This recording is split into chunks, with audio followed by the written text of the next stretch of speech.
Chers amis téléspectateurs, permettez-moi ce soir de faire une chronique un peu particulière. Il s'agit de parler de vous. En effet, et vous le savez parce qu'Élise Blaise le dit régulièrement, vous êtes de plus en plus nombreux à regarder le Journal du Soir et cette preuve de confiance nous va droit au cœur. Et cela d'autant plus que nous venons de vivre 2 ou 3 années particulièrement compliquées marquées par le Covid et les présidentielles.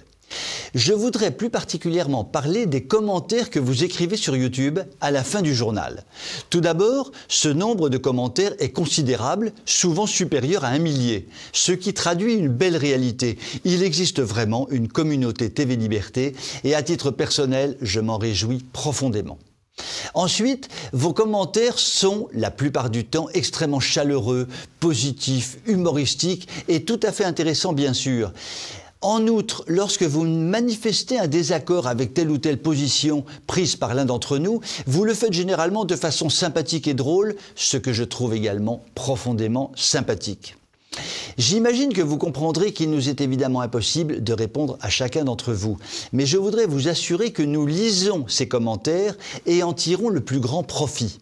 En effet, si nous nous efforçons de faire notre travail de la façon la plus professionnelle possible, vous pouvez nous donner des éclairages complémentaires qui sont pour nous d'utiles sources de réflexion. Parfois, mais c'est extrêmement rare, un téléspectateur attaque frontalement l'un d'entre nous de façon désagréable, voire un peu grossière. Cela ne nous choque pas outre mesure, cela fait partie du métier.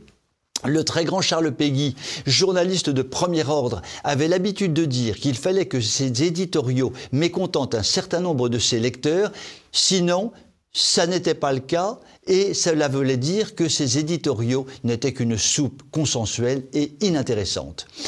Côté soupe consensuelle et inintéressante, je crois pouvoir dire sans risque de me tromper que le Journal du Soir de TV Liberté ressemble plutôt à un plat bien pimenté, ce qui dans les temps actuels est plus que nécessaire. Je conclurai cette chronique en adressant un immense merci à chacun d'entre vous pour votre fidélité à TV Liberté. Merci de continuer à poster des commentaires que nous trouvons toujours intéressants et de parler autour de vous de notre chaîne pour qu'elle continue de croître et d'embellir, ce qui est plus que jamais fondamental dans le contexte actuel de dictature médiatique. Je vous souhaite une très bonne soirée.